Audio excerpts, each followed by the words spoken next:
E aí, pessoal, tudo bem com vocês? Professor Rafael Souza, tá? Vai passar aqui para que a gente possa responder as atividades propostas no materialzinho didático de vocês, tá bom? Vamos se dirigir à página 88 para que a gente possa responder a atividade proposta na página 88, 89 e 90, tá?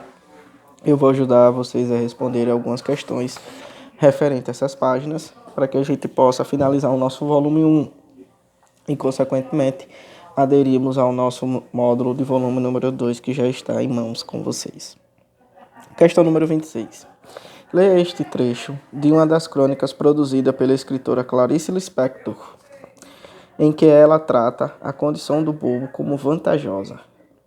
Os bobos veem detalhes da vida que passam despercebidos pela maioria. Das vantagens de ser bobo. O bobo, por não se preocupar com ambições, tem tempo para ver, ouvir e tocar o mundo. O bobo é capaz de ficar sentado, quase sem se mexer, por 2 horas. Se perguntando por que não faz alguma coisa, responde: estou fazendo, estou pensando. O bobo tem a oportunidade de ver coisas que os espertos não veem. Os espertos estão sempre tão atentos às espertezas alheias que se descontrai diante dos bobos. E estes os veem como simples, pessoas humanas. O bobo ganha utilidade e sabedoria para viver. Bom, partindo desses princípios, na letra A tem a seguinte pergunta. As palavras bobo e espertos podem ser agrupadas em que classe gramatical? Justifique sua resposta. Nós, no primeiro ano, estamos verificando, e iremos ver mais adiante, sobre os aspectos das classes gramaticais, Vimos o artigo, vimos o último, a utilização do pronome, Então, nós estamos vendo passo a passo sobre as classes gramaticais, que é o que se trata ordeiramente no ensino médio, da revisão gramatical, pautado nas gramática normativa e a contextualização linguística e de questões baseadas no Enem. Tá bom? Esses são os nossos assuntos e iremos percorrer sobre eles durante todo o nosso ano didático, tá? Nesta perspectiva, na letra A, nós temos as palavras bobo e esperto podem ser agrupadas em que classe gramatical?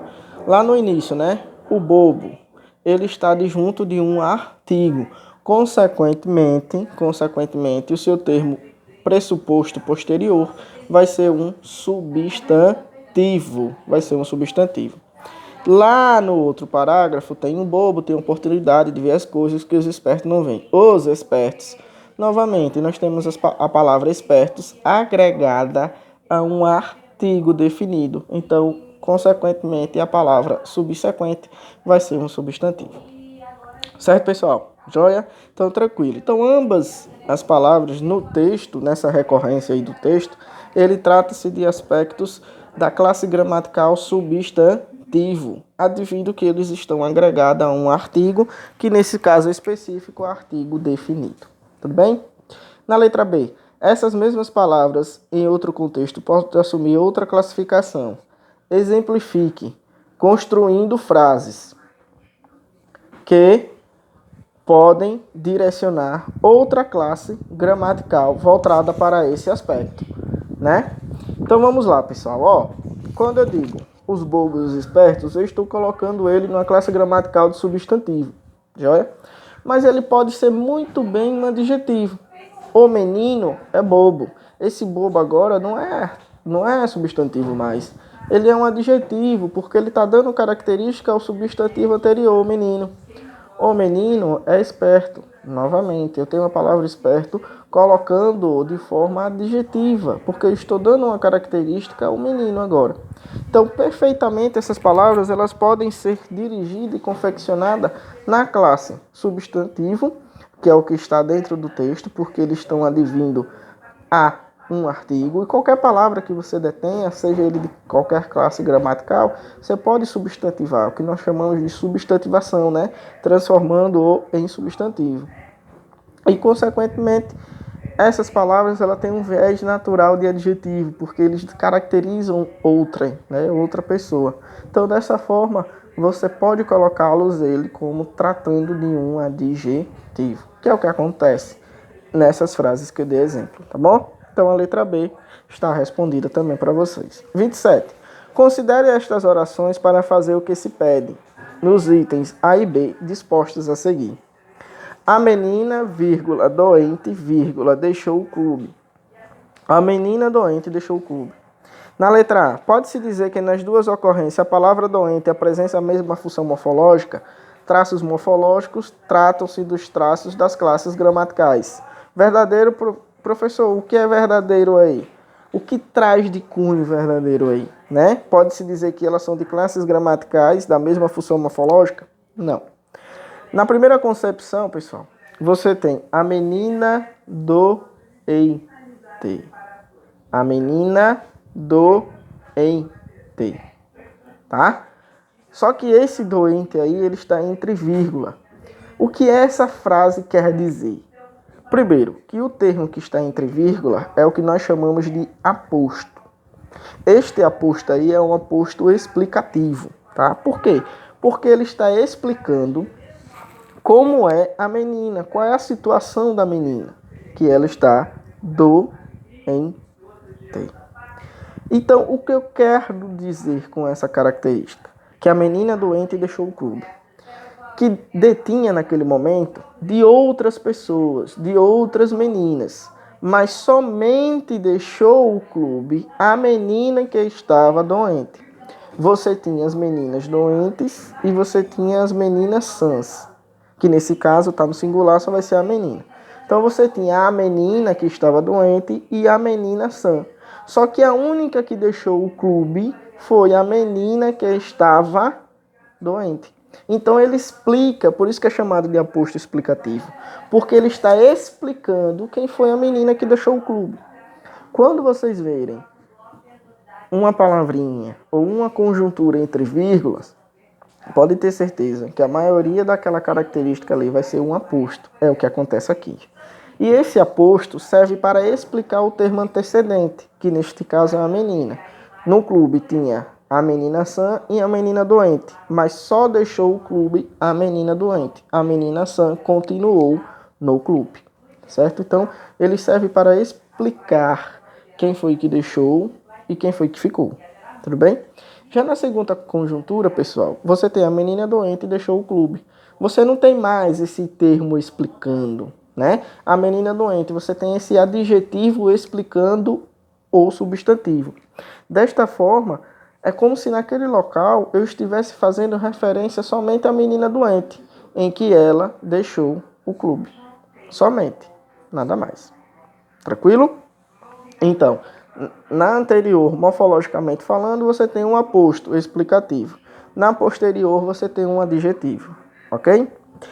Na letra B, traz aquele traço que eu já expliquei agora. Explica a diferença semântica que é entre os enunciados linguísticos. Na primeira concepção, você tem a menina doente e a menina sã, e só a doente deixou o clube. Na segunda concepção, eu estou se referindo à menina doente, ou seja, o meu texto trata especificamente dela, da menina doente, não mais de sã. Então, eu estou sistematizando que ali ela doente, né? Estou caracterizando, estou adjetivando que ela estava doente naquele exato momento e ela deixou o clube, tá bom? Eu não estou explicando que tinha a menina doente e a menina sã. Nesse caso, eu estou generalizando, tudo bem? Porque eu estou fazendo referência a ela propriamente dita. Nessa frase não cabe eu direcionar que existia sã e existia doente, certo? Ok? Espero que tenham entendido, tá?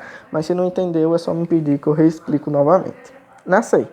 Reestruture o enunciado 1 de modo que se mantenha o sentido original. Tome cuidado para não construir uma frase que possibilite mais de uma interpretação. Reestruture o enunciado 1 de modo que se mantenha o sentido original. Quer dizer o quê? Que a menina estava doente e que ela deixou o clube. Como é que a gente pode reestruturar, pessoal? A menina que estava doente, estou adjetivando, né? A menina que estava doente, né? Deixou o clube. Pronto. A menina que estava doente deixou o clube. Só isso. Estou mantendo o sentido original. Existia a menina sã e existia a menina doente. E somente ela deixou o clube. Utilizando esse pronome relativo que. Ok?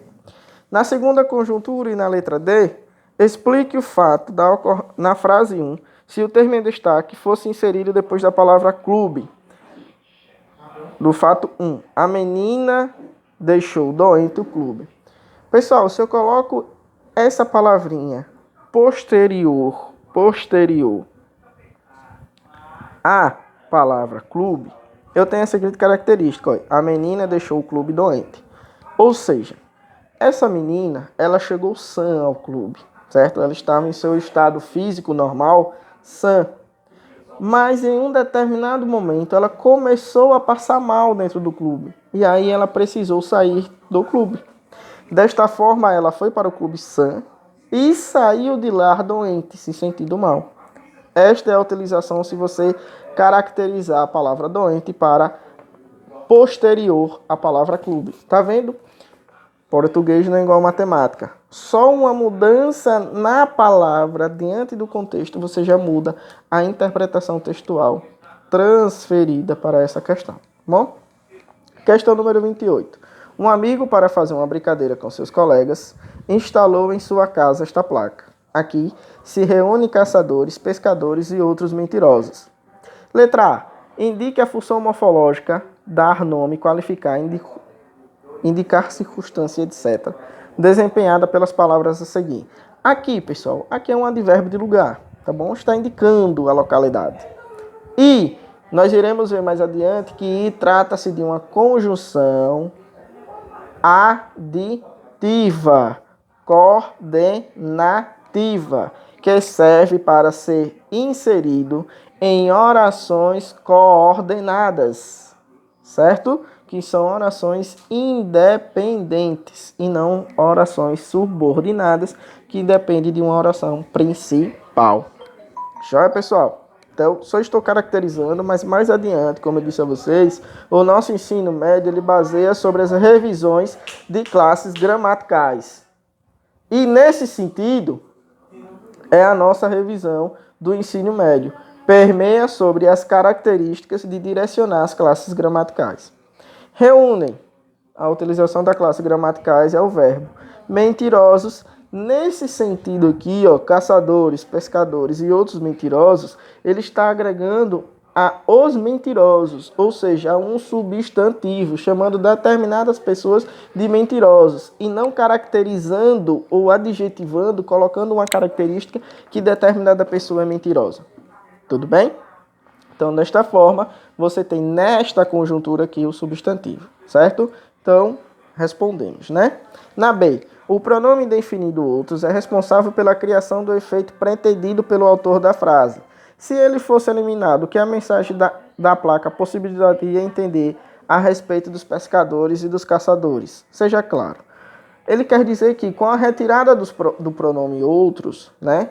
Como é que a frase teria? Qual era o sentido que teria essa frase? Essa frase teria sentido de adentrar que caçadores e pescadores são mentirosos, né? E não dizer que existem outras pessoas que entram naquele recinto que também são mentirosos, tá bom? Então, dessa forma, você mudaria a interpretação textual com a retirada desse pronome aí, tá bom? Joia? Tranquilo? A importância, né? Português não é igual a matemática, tudo vai depender do contexto utilizado, tá bom? 29. Nessa 29, eu vou solicitar que, diante das explicações transferidas até o presente momento, que vocês a respondam, né? Que vocês a respondam, pois trata de ambiguidade. Pessoal, o que é ambiguidade? Para reforçar a memoriazinha de vocês. Ambiguidade trata-se dos contextos de eu transcender duas interpretações diferentes para o meu contexto. Bom? Partindo desse princípio, a interpretação textual diante da frase tem duas possibilidades. Advindo que eu não deixei claro no meu texto a quem eu estava se referindo. Por exemplo, a cachorra da minha vizinha está doente, né? Você tem uma ambiguidade aí causada por um termo pejorativo. Normalmente, quando a gente fala isso, a gente está se referindo à cachorra animal. Mas em outro contexto, você pode, para aquelas pessoas maldosas, direcionar que esse cachorro está caracterizando de forma pejorativa um apelido maldoso para com a vizinha. Desta forma, você tem uma ambiguidade, né? Então, para desfazer a ambiguidade, basta você caracterizar a cachorra, animal da minha vizinha está doente, tá? Então, partindo desses princípios, a questão 29 permeia sobre esses traços ambíguos de direcionar um texto ambíguo, o que não é coerente, tá? Então, é preciso que vocês atentem-se e resolvam a questão proposta. Questão 29 fica para vocês. Questão número 30. Considere a seguinte tirinha para responder a questão proposta. Tem lá, né? O melhor de Calvin. Tá lá brincando. Você não ouviu o sinal? A hora do recreio acabou. Vamos entrar. Calvin responde. Eu ainda não acabei. Um recreio só não basta para me reduzir a um estado de cansaço e submissão. Pessoal, ó, virando a paginazinha de vocês, indo para a página subsequente, a página 90, temos na letra A. Classifique o termo 1 em suas duas ocorrências do último quadril. Nós temos uma ocorrência de artigo e de numeral nessas ocorrências, tá bom? Nós temos uma caracterização de artigo, um recreio, não é único para acabar com um estado qualquer, né? Então você tem a característica de artigo antecedente e de um numeral procedente. Tá bom? Joia? Tranquilo? Na letra B, explicite a visão do menino a respeito do recreio. Ele quer dizer que aquele momento, ele precisa de um momento a mais do que somente aquele pequeno intervalo para que ele utilize e faça as suas atividades de brincadeiras. Ok? Joia? E para finalizarmos esse estudo, né? Questão 31. Responda morfologicamente o que se pode dizer sobre a correção feita pelo cachorro. Olha lá, na tirinha acima. Tem um cachorro aqui querendo entrar. Um cachorro não, o cachorro. Aí na letra A tem, morfologicamente, o que se pode dizer sobre a correção feita pelo cachorro. Quando ele substituiu o artigo indefinido pelo ou artigo definido, ele quis especificar que não se trata de um cachorro qualquer, e sim de um cachorro específico, né? Define qual é o tipo de cachorro. Ele não é um cachorro qualquer, ele é o cachorro, né? Certo? Letra B, semanticamente, o que tal correção indica? Indica essa característica de definir para ele quem seria este cachorro, que seria o cachorro e não um cachorro qualquer. Pessoal, assim eu quero direcionar sobre essas atividades propostas, certo? E respondidas. Fica para vocês a questão anterior, né? Perpassada sobre a questão 29, questão 32, 33 e 34. Tudo bem? Somente essas, tá? Vou gravar um vídeo depois com a resposta da 35 para que fique melhor exemplificado. Tchau, pessoal. Até mais. Saúde e paz para todos.